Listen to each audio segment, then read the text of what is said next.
sea, me veo en la obligación de decir de nuevo que la historia de la memoria democrática es una función que corresponde a toda la sociedad española.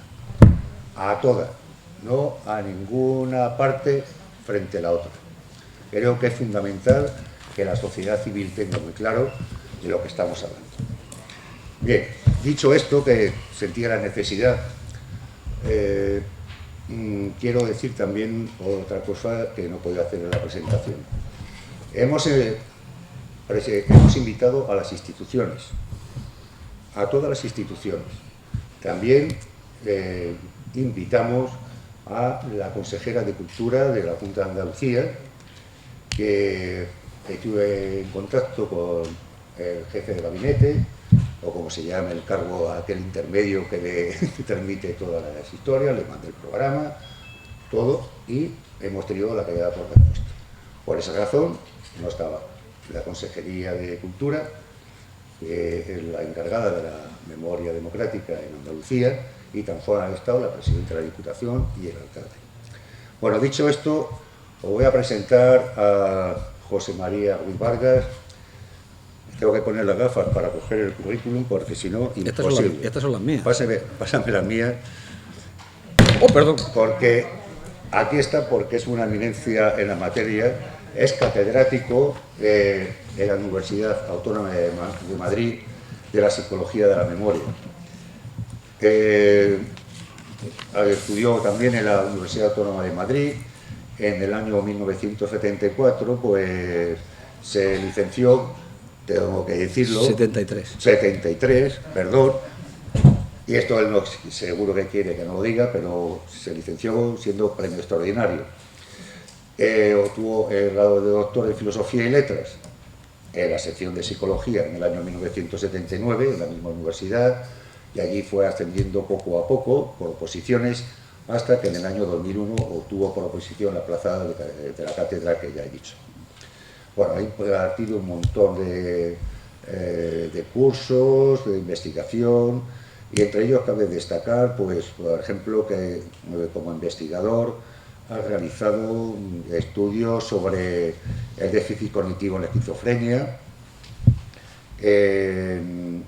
la neurociencia cognitiva de la memoria, y también ha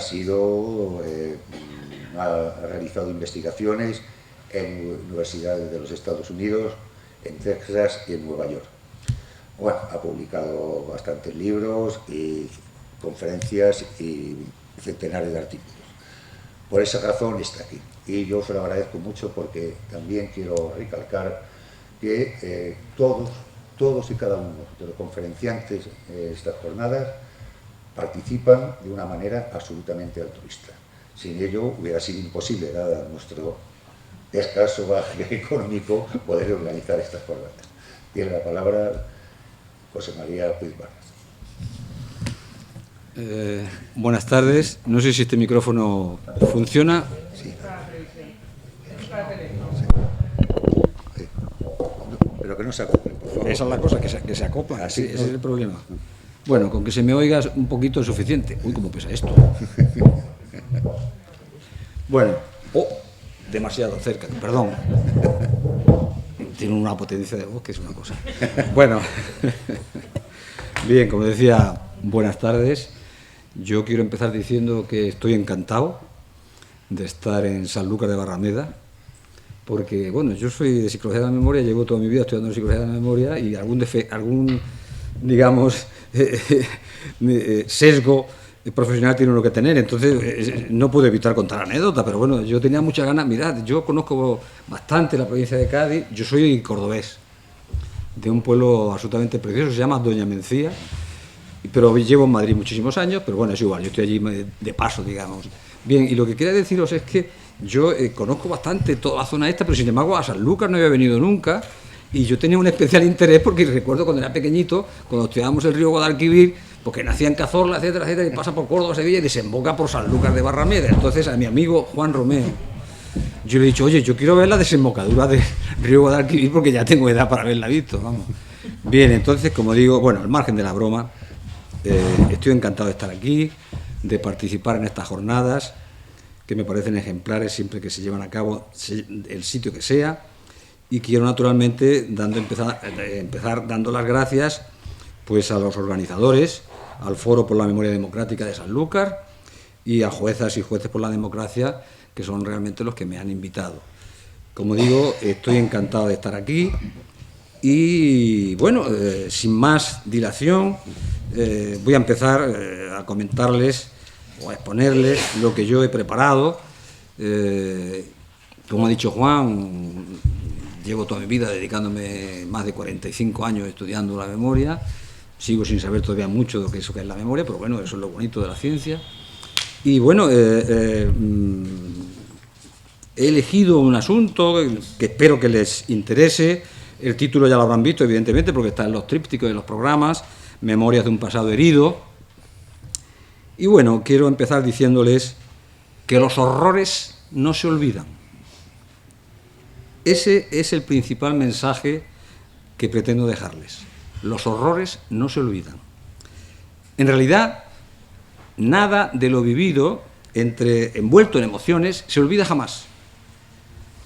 Y de un modo especial, lo vivido entre emociones y sentimientos negativos, como la humillación, la infamia, la arbitrariedad y la injusticia, el atropello y la sinrazón, el ultraje, la ignominia o la ofensa. Las experiencias negativas quedan grabadas a fuego en el alma de las personas y nada ni nadie podrá borrarlas. Y subrayo esto: los seres humanos podemos, a lo sumo, perdonar a nuestros agresores, pero olvidarlos no.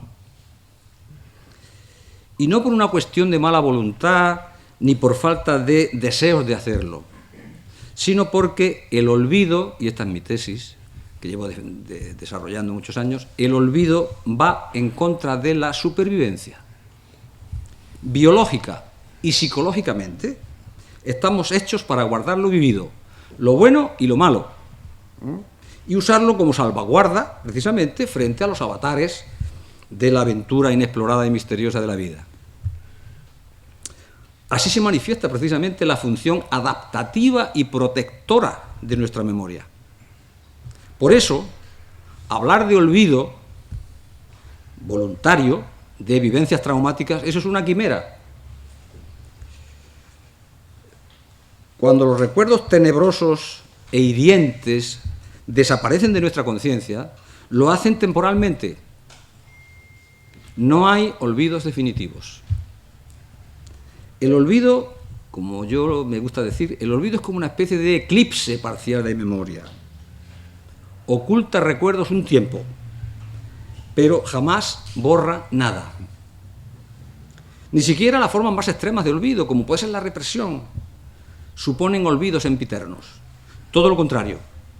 Lo reprimido, y después veremos algunos ejemplos, solo pierde su acceso a la conciencia, pero no su fuerza para salir por otras vías. Y el propio cuerpo es una de ellas, porque el cuerpo también recuerda. Bueno, sobre esto quiero hablarles. Esto era una breve sinopsis de lo que quiero decirles. Sobre esto quiero hablarles en estas jornadas sobre memoria democrática, es decir, sobre la fuerza de la memoria y sobre la imposibilidad del olvido, sobre los diferentes caminos por los que se manifiesta lo que nuestra memoria guarda y sobre el carácter temporal de cualquier olvido. Antes, no obstante, en fin, me van a permitir presentarles o comentarles una serie de ideas básicas sobre la memoria humana, muy brevemente, para hacer más comprensible mi discurso. Bien, la capacidad para guardar, conservar y hacer uso de las experiencias de la vida no es naturalmente exclusiva de la especie humana. Todos los animales estamos... Bueno, vamos a ver... ¿Qué pasa? ¿No se oía? Sí. Venga. Oh. Esto está un poco flácido, como diría Forges, ¿no? Pero... Sí, sí. Venga. Sí, cuidado. Bueno, bien. Entonces, que no nos distraigan ya más, venga. Trataba de decirles que todos los animales, incluidos los humanos naturalmente, estamos dotados de sistemas de memoria más o menos poderosos y complejos, cuya función principal es proporcionarnos el conocimiento necesario para guiar nuestra conducta. Esa es la función fundamental de la memoria. En otras palabras, y me centro ya en nosotros, los humanos, gracias a nuestra memoria, nuestro cerebro utiliza la experiencia para dotarse de una base de conocimiento de donde recuperar la respuesta adecuada a cada situación concreta. La extraordinaria complejidad del mundo en el que vivimos exige a sus inquilinos, a nosotros, capacidades de aprendizaje y de memoria a cambio de supervivencia. Porque para empezar, la memoria es el elemento indispensable y básico para la realización de cualquiera de las numerosas actividades que integran nuestro quehacer cotidiano. Todo lo que hacemos, incluso lo que pensamos hacer y luego no hacemos, exige la participación de nuestra memoria. Y así, la memoria, de tanto ayudarnos a vivir, acaba siendo el arquitecto particular de nuestra propia vida. Por eso podemos decir con toda rotundidad que somos memoria.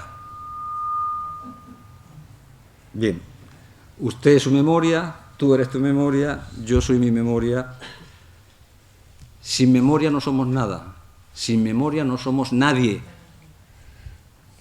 Bien, he contado todo esto muchas veces, en foros parecidos, pero es necesario volver a decirlo en esta jornada sobre memoria democrática. La memoria es nuestro gran tesoro, el único del que somos poseedores absolutos. Desde luego tengo los elementos como Felipe II en contra, ¿eh? No, Juan, por favor, vas a estar tú con la mano ahí. Que no, hombre, que no. Todo tiene remedio en esta vida. Pero bueno, si igual también... Ahí, venga.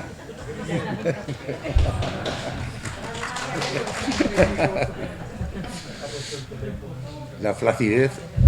Bueno, entonces... Feneció. En fin, vale. Vamos a ver. Si tú estuviese ocurriendo en mi clase, ya habría expulsado a algún alumno fuera, ¿eh? No, bueno. Como decíamos, en fin, a ver si no pierdo yo el hilo de que quería contarles. Estábamos con que la memoria es nuestro gran tesoro. El único que quería decir, y todo esto tiene sentido para lo que viene después, el único del que somos poseedores absolutos, porque gracias a la memoria somos lo que somos, sabemos quiénes somos y nuestra vida adquiere el sentido de la continuidad. Sin memoria no hay pasado, ni presente, ni futuro. Sin pasado no hay biografía, y sin biografía no hay un individuo, no hay un yo. Por eso, perder la memoria es sinónimo de perder la vida. Cuando la enfermedad de Alzheimer arrasa la memoria, ¿no?, el yo de ese individuo, de esa persona, se diluye. El paciente pierde su identidad y todo su mundo deja de tener sentido. Los seres queridos se convierten en desconocidos, los lugares vividos resultan nuevos y extraños, los objetos que le rodean se hacen invisibles, todo su mundo pierde su significado. En un mundo así, sin significados y sin sentido, el presente desaparece. Por lo tanto, sin memoria no hay ni pasado, ni presente y tampoco hay futuro. ¿Resulta exagerado entonces decir que la memoria es la vida? En absoluto. Una de las verdades supremas de todo ser humano es que sabe que su memoria es su vida. Por eso lucha por mantenerla y se revuelve como una fiera contra quien intenta arrebatársela. Bien, conocedores de esa realidad, los totalitarismos, y el franquismo es nuestro ejemplo mejor y más cercano, han pretendido siempre destruir la memoria, herirla, borrarla, con la esperanza vana de que el tiempo acabaría borrando lo que otros no deberían saber. Sin embargo, como la historia de nuestro pasado reciente nos muestra, aunque la vida perdió contra la muerte, la memoria ganó en su combate contra el olvido. Y por eso estamos aquí. Bien, ¿y qué guarda nuestra memoria? Lo que guarda nuestra memoria de las experiencias vividas es una mezcla de sensaciones, percepciones y vivencias envueltas en emociones, sentimientos, anhelos, deseos, que atraviesan el umbral de nuestra personalidad y se ajustan y acomodan a nuestros principios, prejuicios y creencias para poder pasar a formar parte de lo que es nuestra historia de vida. En esa construcción de nuestra biografía participan los diferentes sistemas de memoria, porque hay diferentes sistemas de memoria. Aunque de un modo especial, lo que se llama la memoria autobiográfica y la memoria semántica. Y me van a permitir que les diga unas palabras sobre cada uno de estos sistemas porque es importante para lo que tenemos entre manos. Bien, la memoria semántica. El sistema de memoria semántica, bueno, todos estos son sistemas cerebrales de memoria, es decir, estos no son eventos o, digamos, constructos psicológicos en absoluto. La memoria semántica es la encargada de registrar, mantener y proporcionarnos el conocimiento sobre el mundo en general. Es decir, estas memorias se refiere a todo lo que sabemos. Y enfatizo el verbo sabemos o el verbo saber. No se refiere a los recuerdos, sino al conocimiento que poseemos. Entonces, gracias a mi memoria semántica, yo sé, por ejemplo, que el 17 de julio de 1936 se produjo un levantamiento militar seguido no de una guerra civil, no, sino de un golpe de Estado fallido que dio lugar a una guerra cruenta provocada por militares fascistas con el objetivo de destruir la destrucción de la República y la implantación del fascismo. Yo no tengo recuerdos de aquello, evidentemente, yo no había nacido, pero mi memoria semántica me permite saber o tener conocimiento de aquella barbarie fascista. Por otro lado, por su parte, la memoria autobiográfica es un sistema de memoria exclusivamente humano. Muchísimos animales, digo muchísimos porque todos los animales, como decíamos antes, tienen memoria, pero los animales muy desarrollados, por ejemplo, un perro, tiene memoria semántica, pero no tiene memoria autobiográfica. La memoria autobiográfica es exclusivamente humana. La memoria autobiográfica es el sistema que guarda, digamos, para entendernos rápidamente, los recuerdos. Es decir, los eventos, las experiencias personales, y certifica además la memoria, gracias a la memoria autobiográfica, se certifica que esas experiencias las vivió la persona que las está recordando. Es la memoria de la que hablamos en el día a día, cuando, ay, pues yo tengo una memoria fatal, o no sé qué. Esa es la memoria autobiográfica.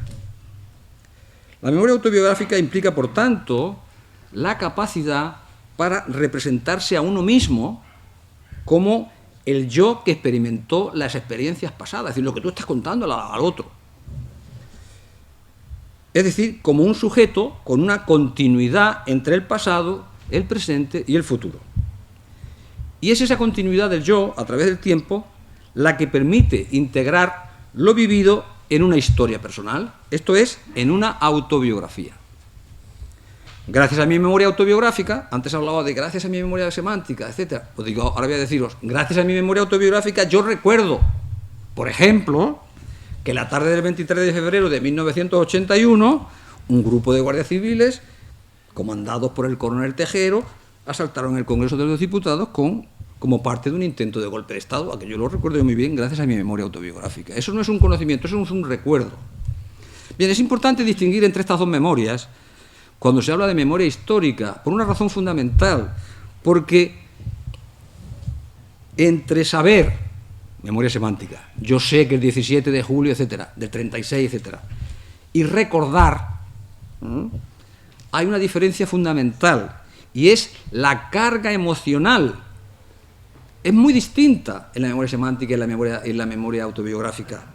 El conocimiento de un evento, saber que, por ejemplo, en el 36 pues hubo todo aquello, el conocimiento de un evento no vivido puede, a lo sumo, estar asociado a emociones, historias que nos han contado, y entonces lo que se llaman emociones secundarias quedan asociadas, ¿no? A mí me cuentan las cosas que ocurrían en este país en los años 40, etcétera, etcétera, entonces, bueno, yo me emociono y a mí eso me, en fin, tengo una serie de sentimientos, no porque tenga recuerdos, sino porque, bueno, se asocian, lo que me cuentan las historias, ese conocimiento mío, se asocian a emociones.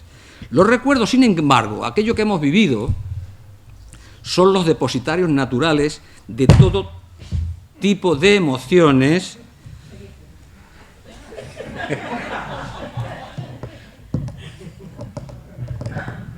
bueno, mira,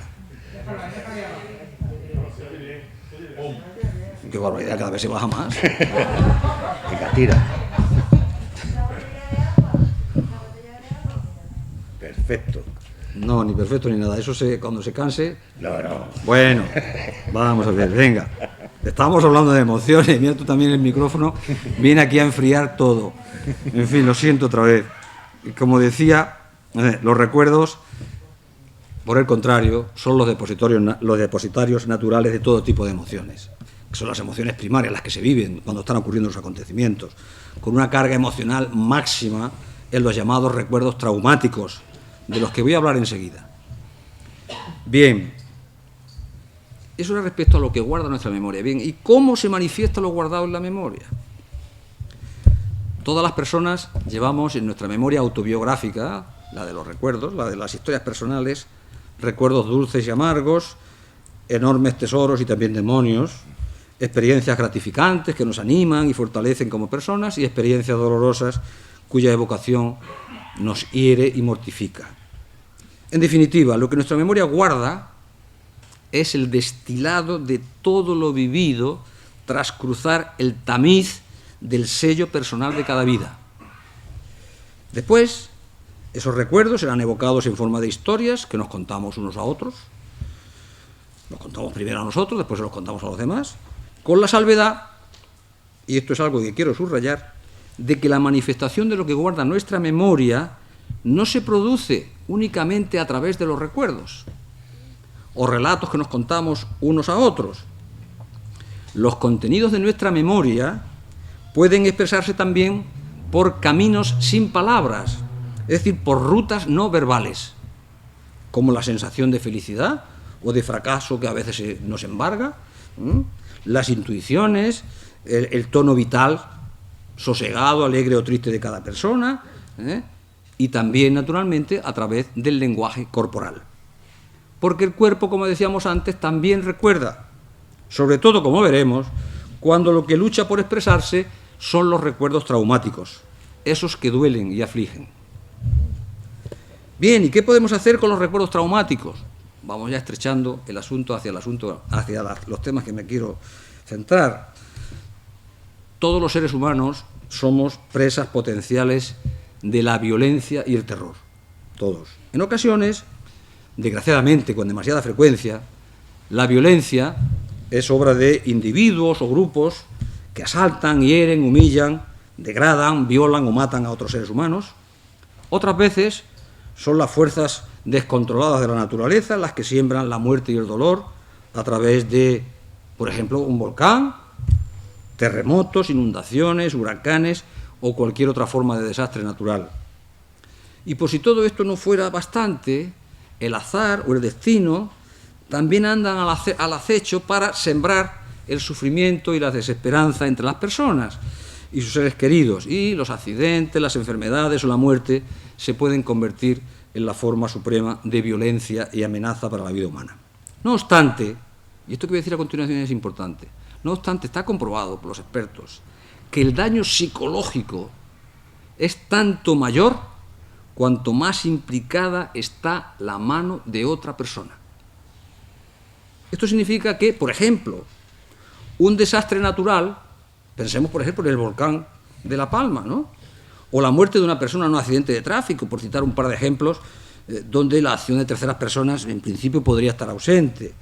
Producen menos sufrimiento, no quiere decir que no produzcan sufrimiento, pero producen menos sufrimiento, después viene el comparativo, producen menos sufrimiento, es decir, un menor cuestionamiento de las propias creencias sobre el mundo, una crisis de valores menor y, en definitiva, un trauma menos severo que el asesinato impune y arbitrario de personas inocentes que no han cometido ningún tipo de delito ni provocación. El sentimiento de indefensión, de injusticia y de arbitrariedad que provoca la violencia humana cruel y deliberada aumentan la intensidad y la duración del sufrimiento. Y estamos acercándonos, como veis, al punto que queríamos llegar. Las personas que tienen la desgracia de vivir esas situaciones son, sin duda, las principales víctimas de los llamados acontecimientos traumáticos.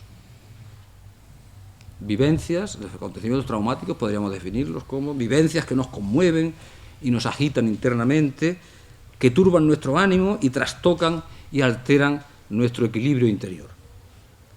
Y dejan marcas indelebles en el territorio más íntimo y preciado de los seres humanos, aquel en el que confluyen el mundo emocional, es decir, las emociones, el universo mental y el código moral. Cuando esto ocurre, nos encontramos cara a cara frente al trauma, que etimológicamente, como saben, significa herida, y que se sustantiva, en efecto, en una herida emocional grave, además de en un serio daño psicológico y en un profundo estrago moral. Tan serio y profundo es el quebranto de una experiencia traumática que puede alterar temporal o definitivamente la capacidad de las personas para afrontar con éxito los retos de la vida diaria, su percepción del peligro y de la amenaza y sus ideas sobre sí misma, sobre los demás y sobre el mundo en general. Pero además de semejante destrozo psicológico y moral, las víctimas han de soportar una afrenta más, porque el monstruo del terror no se limita a arruinar sus vidas, sino que anida en ellas, en su memoria, y en muchos casos para siempre. Por eso, llevo años diciéndolo, y está escrito, que todas las víctimas de la violencia humana sufren una doble herida. La agresión física de sus verdugos y la tortura psicológica de llevárselos a todos en su memoria. Y así, el recuerdo cruel y doloroso de una situación insoportable seguirá torturando, a veces durante toda la vida, a la víctima inocente. Esa es la herencia perversa y cruel de todos los fascismos. Una memoria emponzoñada para siempre por la presencia permanente de los verdugos. Las incontables víctimas morales del alzamiento militar de 1936 y la dictadura franquista, y digo víctimas morales porque las víctimas reales, en fin, pobrecitos, hoy ya saben dónde están muchos de ellos, ¿no? Pero las incontables víctimas morales de aquella cruenta guerra y la dictadura franquista que vino después, fueron condenadas a convivir íntimamente, es decir, lo más profundo de su ser, con sus verdugos, al privarlas deliberadamente de toda oportunidad de hablar y de contar su dolor, al condenarlas cruelmente a un silencio torturante y al obligarlas a reprimir sus recuerdos ante la esperanza vana de sus opresores de que el tiempo acabaría borrando los horrores infligidos. Volveré enseguida sobre este asunto. Y es que qué mal conocemos a nuestra memoria y qué vana resulta la violencia en su territorio. Las experiencias traumáticas aportan a nuestra memoria autobiográfica pasajes escritos con tinta indeleble. El sufrimiento, el dolor y la aflicción quedan grabados a fuego en el corazón de la memoria y nada ni nadie podrá borrarlos. Como decía al comienzo, y así empezaba, los horrores no se olvidan. Esta es una realidad humana con la que hay que aprender a convivir. Lo terrible y descorazonador es que esos recuerdos tenebrosos se convierten en el peor enemigo de cada persona, porque los lleva dentro, un enemigo interior que campa a sus anchas por la conciencia de la víctima, atormentándola a todas horas como el más despiadado de los verdugos. A comienzos del pasado siglo XX, el psiquiatra francés Pierre Janet escribió lo siguiente, que les voy a leer. Los grandes moralistas del pasado han llamado la atención sobre el modo en que ciertos acontecimientos dejan recuerdos indelebles y dolorosos a los que la víctima está volviendo continuamente y por los que es atormentada día y noche. Esto lo escribió en el año 1919. Y es que los recuerdos traumáticos se comportan como auténticos intrusos que burlan nuestras defensas e invaden nuestra memoria y nuestra conciencia en cualquier momento o en todo momento. Bien, ¿qué se puede hacer para escapar de los recuerdos traumáticos? La vida nos enseña que los recuerdos de experiencias negativas nos alteran emocionalmente y nos conducen con facilidad a estados de tristeza, culpa, ira, miedo, ansiedad, etcétera, etcétera, de los que intentamos salir recurriendo a diferentes estrategias o trucos o recursos con el fin de deshacernos de tales recuerdos, con el fin de olvidarlos, con el fin de expulsarlos de nuestra conciencia. ¿Cómo? Pensando en otra cosa. Esto es lo que intentamos hacer, pensando en otra cosa, hablando, contando a otros nuestro pesar, nuestro dolor, etcétera. Es decir, se trata de esas situaciones en las que el olvido, tan denostado siempre y tan asociado a la frustración, ¡ay, se me ha olvidado! Y la gente se enfada con el olvido. En esos casos el olvido se convierte en un bien anhelado. Ojalá pudiese olvidar. Pero, y planteo la pregunta ahora, cuya respuesta la daba al principio, ¿podemos olvidar voluntariamente los recuerdos que nos duelen? Esos recuerdos que nos inquietan, esos recuerdos que nos mortifican, ¿podemos olvidarlos voluntariamente? Este es un asunto de extraordinaria importancia si tenemos en cuenta que el recuerdo insoportable del dolor puede destruir y destruye al ser humano. Sobre todo, ¿no?, por el sufrimiento que le genera la imposibilidad de olvidar lo que atormenta y debilita su corazón.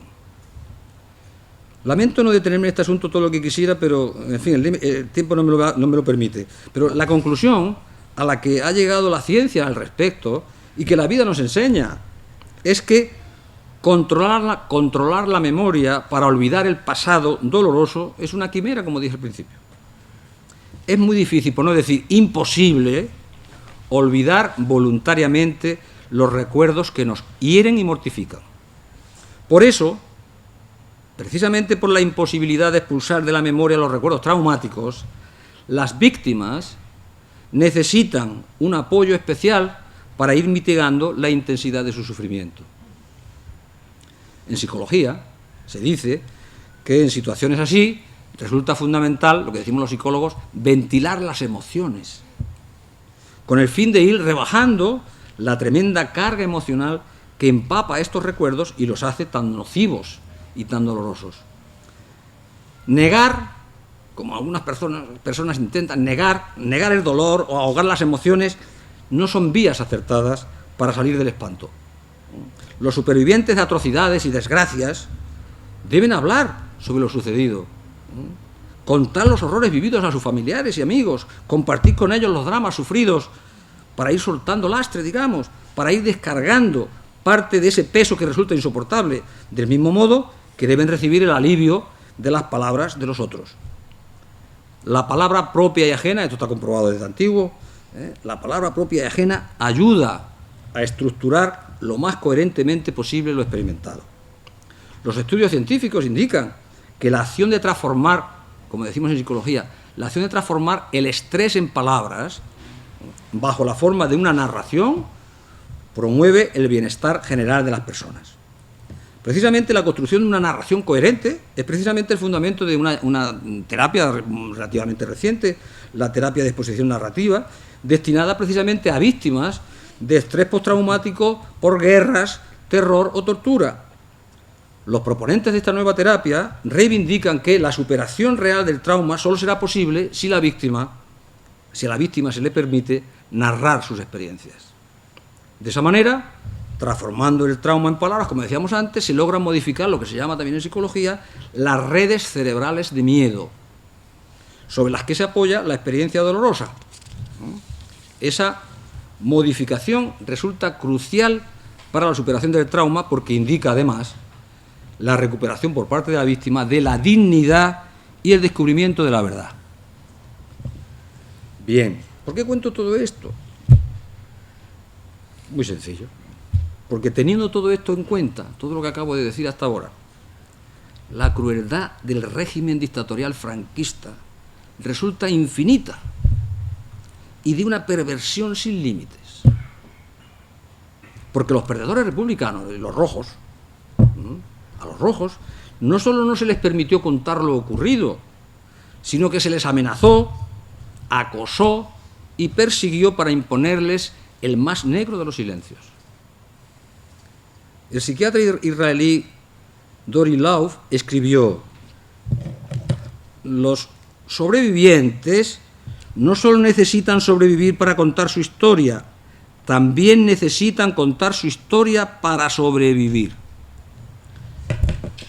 Como he comentado ya en trabajos previos, en exposiciones parecidas a esta, el ejército golpista puso en marcha muy pronto, en el año 36 ya puso en marcha, y la dictadura franquista lo rentabilizó, un programa muy explícito y diverso de memoricidio, porque había que matar la memoria. El franquismo estaba convencido de que así acabaría aniquilando los recuerdos y el testimonio del horror infligido a miles de ciudadanos. Bien, la pretensión de borrar la memoria, también lo decía antes, ha formado parte históricamente de la esencia de todos los totalitarismos y siempre acabó fracasando. Porque el territorio de la memoria no es siquiera un coto privado, es que es algo íntimo y por tanto inaccesible para cualquiera que no sea su poseedor. No existe poder alguno que mediante la coacción, la amenaza, el castigo o la tortura pueda eliminar los recuerdos de otro ser humano. La razón estriba en que, como ya he dicho, los recuerdos envueltos en emociones intensas son, además de sorprendentemente exactos y duraderos, virtualmente indelebles. Nuestra memoria está preparada, la memoria humana está preparada para guardar las experiencias hasta el final de sus días. Se puede coartar la manifestación externa o pública de la memoria, que es lo que se hizo. Se puede inocular mediante campañas de terror el miedo a hablar, que también se hizo. Pero nada de eso tiene por qué afectar a las vivencias guardadas en la memoria. Los recuerdos pueden sufrir todo tipo de presiones, pueden sufrir todo tipo de presiones para que no se expresen, y de hecho se puede debilitar lo que los expertos llaman la fuerza de recuperación de los recuerdos, pero eso no afecta a lo que se llama la fuerza de almacenamiento, por mucho tiempo que permanezcan aplastados. Existe incluso la posibilidad de disociar el componente declarativo, es decir, la historia, lo que contamos, lo que recordamos, del componente emocional de los recuerdos. De modo que el primero, es decir, ese componente emocional, declarativo, resulte reprimido u olvidado, mientras el segundo, el emocional, siga disfrazado de síntomas físicos y se instale crónicamente. Por lo tanto, no hay manera de expulsarlos de la memoria a los recuerdos traumáticos. La siguiente historia real, que les voy a exponer muy brevemente, la he contado ya en otros foros, pero resulta tan elocuente de lo que estoy diciendo que me van a permitir que la cuente aquí de nuevo.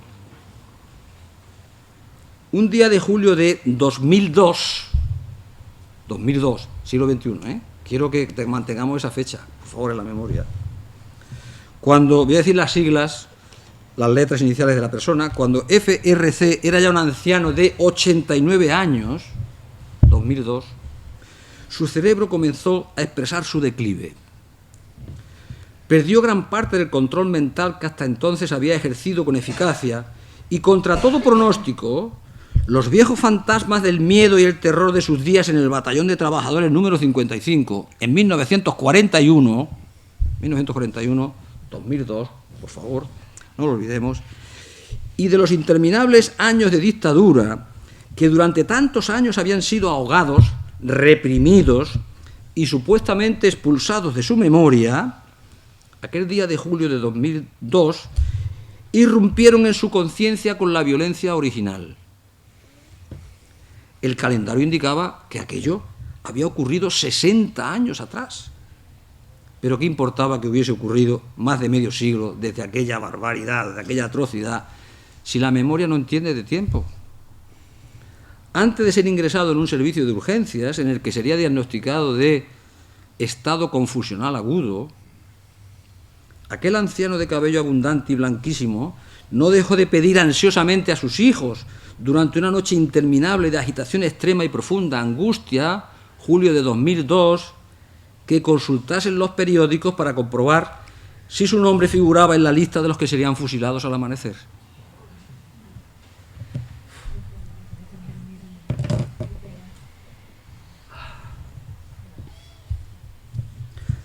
Bien. Era mi padre.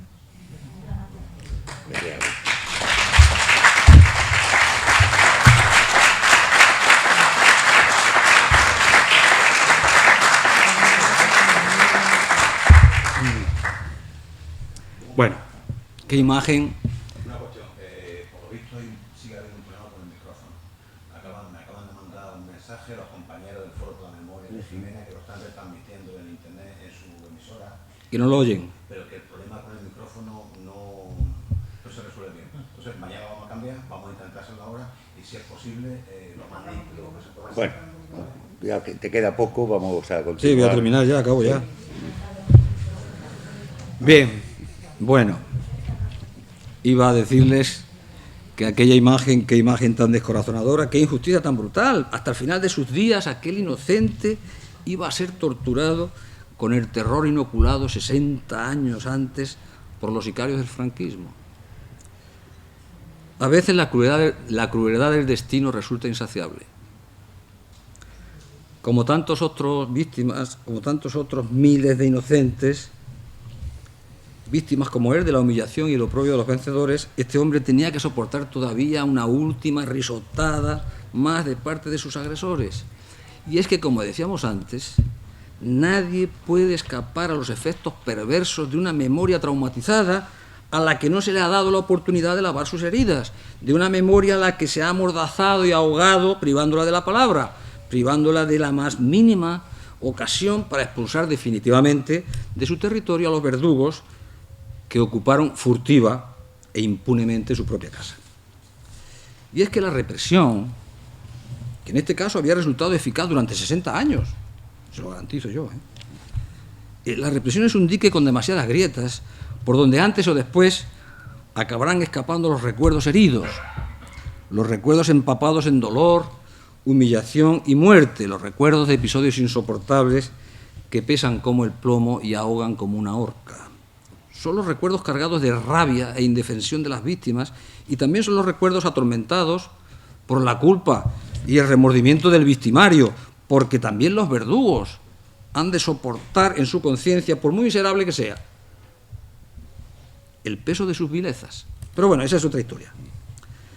La represión es un mecanismo de olvido relativamente frágil, que en esencia lo que hace es impedir que los recuerdos dolorosos se hagan conscientes, pero no impide que estos se expresen por otros caminos. Los sueños, por ejemplo, donde se manifiestan cuando hay traumas en forma de pesadillas permanentes, etc. O el propio cuerpo, porque el cuerpo también recuerda, y es la tercera o cuarta vez que lo digo, y precisamente voy a acabar hablando de cómo el cuerpo recuerda. Y es que la aflicción o la angustia moral, como la humillación, la rabia y la desesperanza, acaban invadiendo el cuerpo si no disponen de canales adecuados para manifestarse en forma de recuerdos. En la obra autobiográfica Historia de una vida, un doloroso ejercicio de vocación del escritor judío Aaron Appelfeld, en el que exhuma de la oscuridad más profunda de su memoria la infancia tenebrosa vivida en un campo de concentración nazi, nos dice el escritor este, le voy a leer unos párrafos de ese libro, dice: ya han pasado más de 50 años desde el final de la Segunda Guerra Mundial y a pesar de todo siento aquellos días con todo mi cuerpo.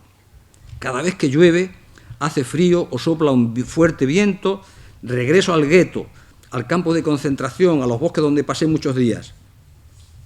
Al parecer, la memoria tiene raíces profundas en el cuerpo. A veces basta con el olor a paja descompuesta o el sonido de un pájaro para transportarme lejos y hacia el interior. Y unas páginas más adelante sigue diciendo, lo que se me quedó grabado de aquellos años son principalmente fuertes sensaciones corporales, hambre de pan. Hasta el día de hoy me levanto por la noche con mucha hambre. Los sueños de hambre y de sed se repiten todas las semanas. Y les leo una última frase de este autor, dice, todo lo que sucedió se grabó en las células de mi cuerpo y no en mi memoria. Las células recuerdan más que la memoria. Durante muchos años, después de la guerra, no caminé por en medio de la acera ni por en medio del camino. Siempre iba pegado a las paredes, siempre por la sombra y siempre a paso ligero, como si me estuviera escabullendo. Bien, esto es de un escritor, como les digo, judío, que vivió en un campo de concentración, pero les voy a contar otro caso mucho más cercano, donde se muestra también cómo el cuerpo atormentado recuerda. Y voy otra vez a las mismas siglas de antes. Este hombre, FRC, luchó en los frentes de Madrid durante la mayor parte de nuestra guerra. Una vez declarado el fin de la contienda, volvió a su pueblo, en la provincia de Córdoba, donde en los años inmediatamente posteriores fue objeto de todo tipo de vejaciones, junto a un buen número de conciudadanos suyos considerados como los perdedores. Hubo un tiempo, según su relato, en que tuvo que ir todas las tardes a la plaza del pueblo, donde se le obligaba, junto al resto de los rojos locales, debidamente formados en plan militar, a cantar el cara al sol, brazo en alto. Él decía, recordaba, nos ponían, según sus propias palabras, en lo alto de la plaza, mirando a la puerta del casino. Y los señoritos, mientras, repantingados en sus sillones de mimbre. El director del coro era el municipal tal. Y cuando algún señorito, entre burlas y risas, decían que lo canten otra vez, que no lo han cantado bien, pues había que cantarlo otra vez, y todas las que quisieran. Así estuvimos varios meses, ya no me acuerdo de bien de cuántos. Bueno, la humillación y el malestar físico y psicológico que aquel acto obligado le producía diariamente dejó grabada a fuego en su cerebro una respuesta a lo que se llama en psicología una respuesta emocional condicionada, de una intensidad tal que durante el resto de su vida, cada vez que oía el himno de la Falange, se sentía enfermo. Comenzaba a sudar y en más de una ocasión llegó incluso a vomitar. Cuando los investigadores del trauma psicológico dicen que el cuerpo recuerda, están refiriéndose precisamente a este tipo de memoria no declarativa. Ya les dije antes que hay formas de memoria que se expresan sin palabras, memoria no declarativa porque no se puede expresar con palabras, que se manifiesta a través de lo que se llama en medicina o en psicología y psicosomática en respuestas somatosensoriales. Por ejemplo, taquicardia, sudoración, temblores, náuseas, etcétera, etcétera. Y de un profundo malestar físico y psicológico. Así se manifiesta la memoria a través del cuerpo. En definitiva, no se puede hacer nada para callar la voz de la memoria, y menos aún cuando lo que grita y duele lleva una eternidad reivindicando su derecho a la verdad, la justicia y la reparación. Y es que el olvido nunca será la solución. Como ya se ha dicho, como ya he dicho y ya voy terminando, el perdón está en nuestras manos. En las manos de cualquier ser humano está el perdón, pero el olvido no. Por eso debemos rechazar esas propuestas cínicas que bajo el nombre de políticas de olvido no buscan cerrar heridas, como proclaman, sino que lo que buscan es sepultar las voces que agitan sus malas conciencias.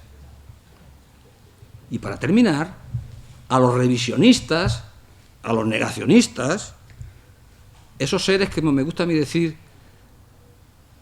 con alma de hojalata y corazón de piedra, que niegan, que deforman y reescriben la historia cruel y sangrienta del Holocausto español, en palabras de Paul Preston, que la cambian a su historia y la describen a su manera, y cuya aspiración de estos revisionistas negacionistas, cuya aspiración más solidaria se reduce a defender ese tipo de políticas de pasar página, no reabrir heridas, o en el colmo del cinismo y la desvergüenza, alentar a derogar la ley de memoria democrática porque, comillas, Aznar Dixit, porque activa los mecanismos del odio.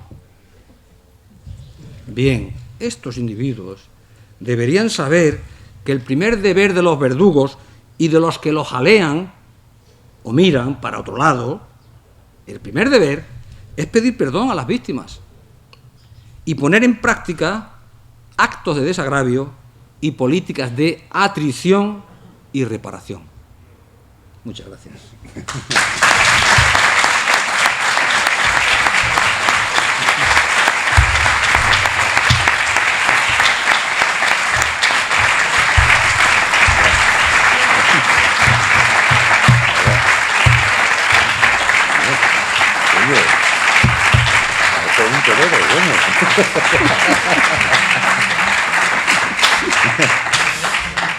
Bueno, Muchas gracias. Muchas gracias. esto pretende que ahora haya un diálogo, que haya preguntas. Por favor, animaros. Animaros alguno. Los he dejado demasiado afligidos.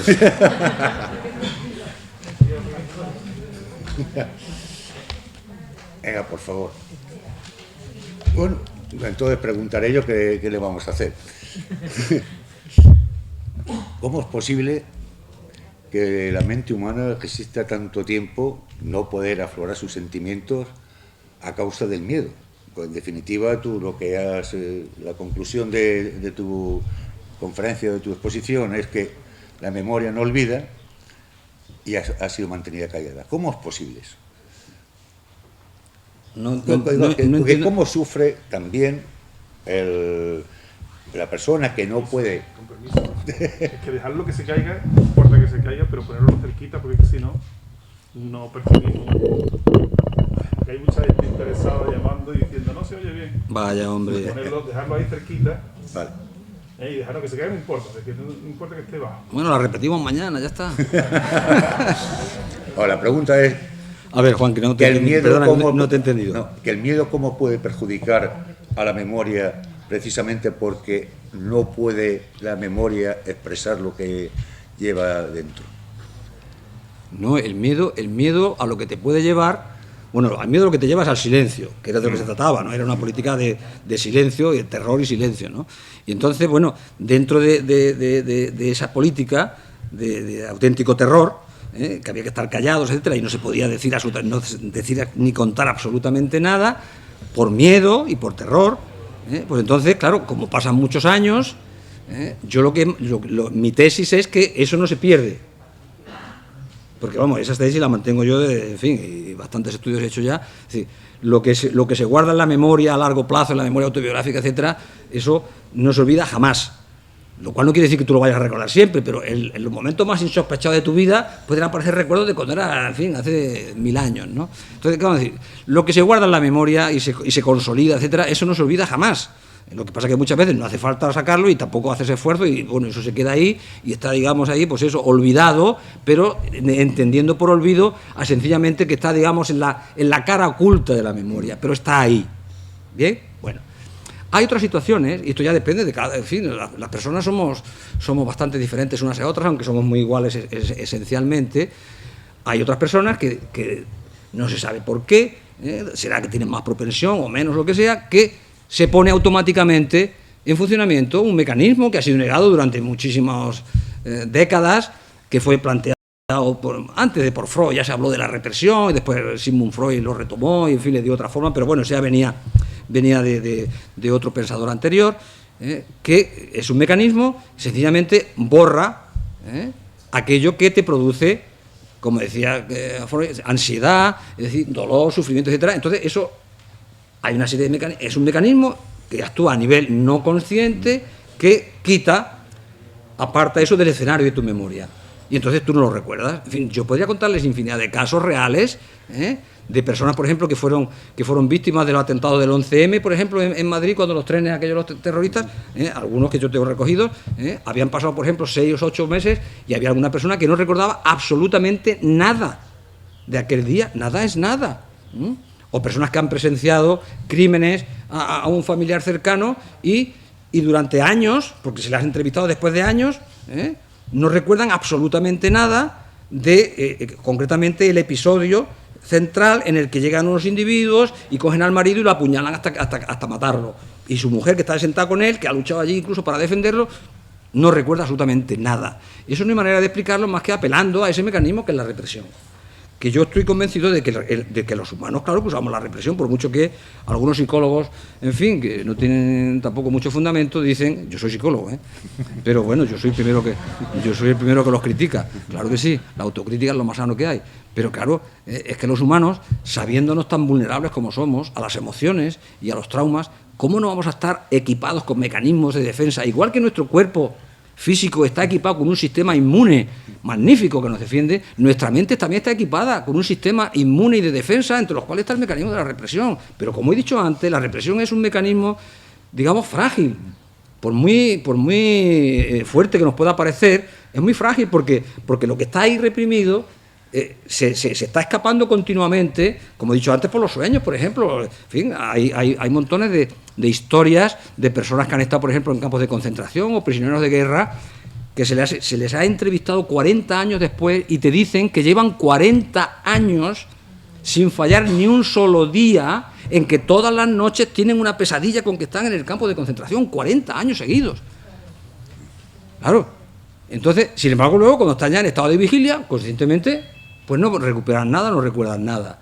Entonces, bueno, no sabemos por qué en unas personas eso se pone en marcha, en otras no se pone en marcha y tienen que aguantar todo el dolor y la vivencia, etcétera, etcétera, del recuerdo vivo y cruel, etcétera.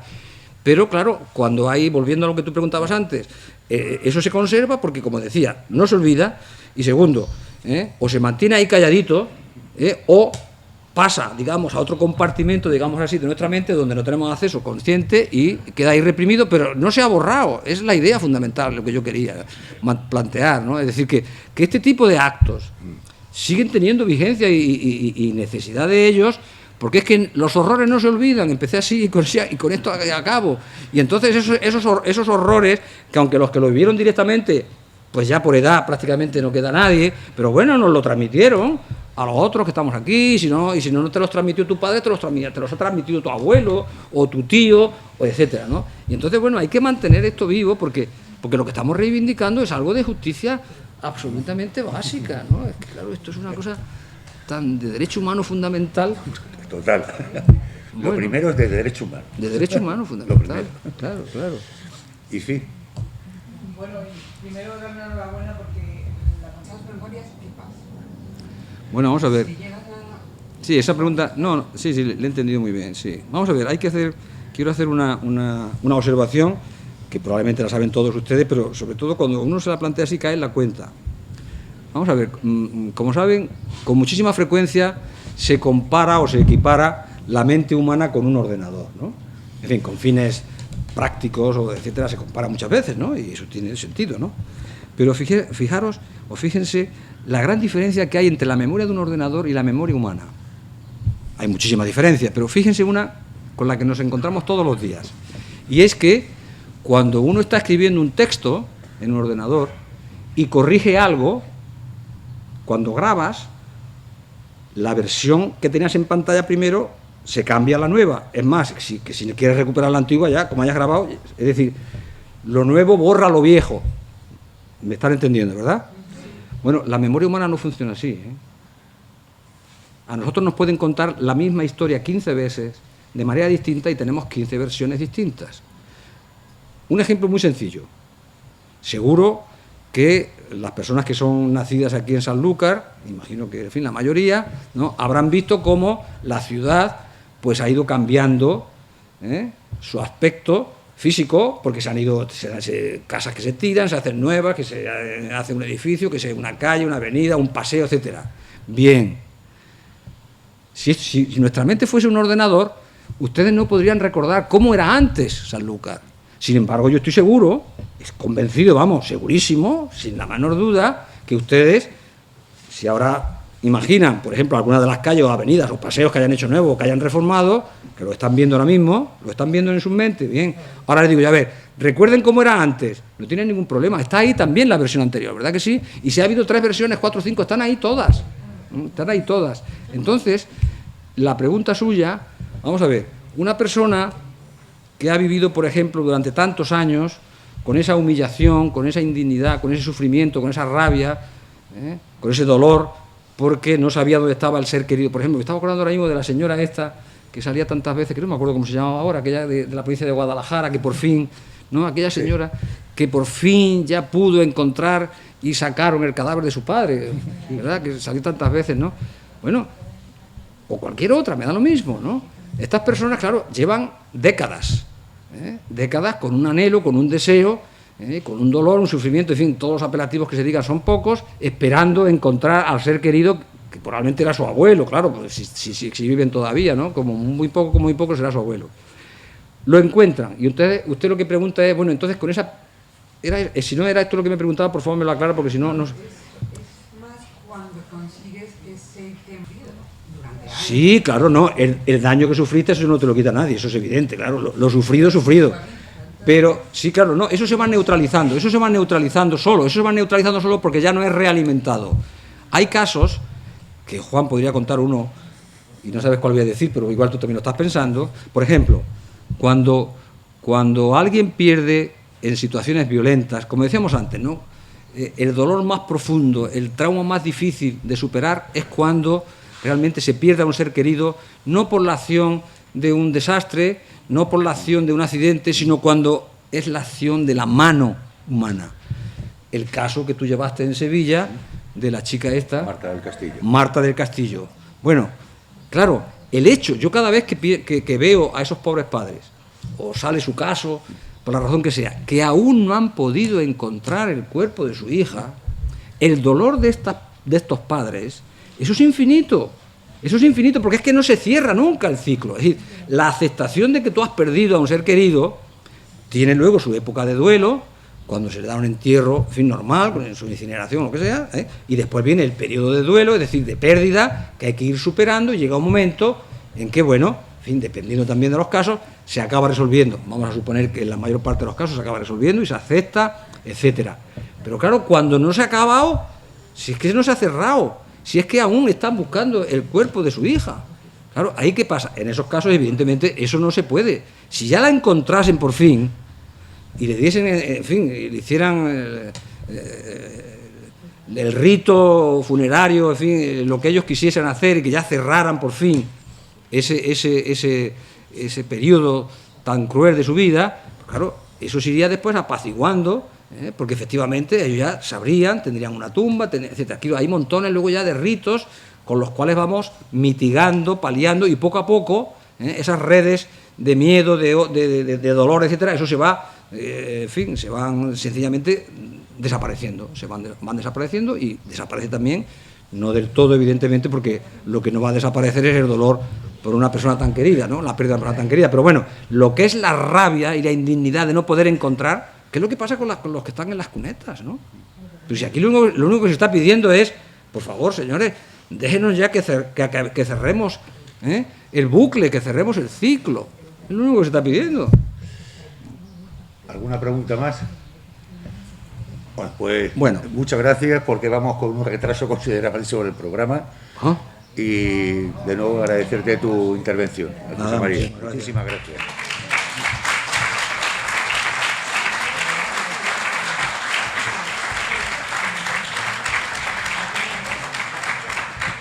Vamos a hacer...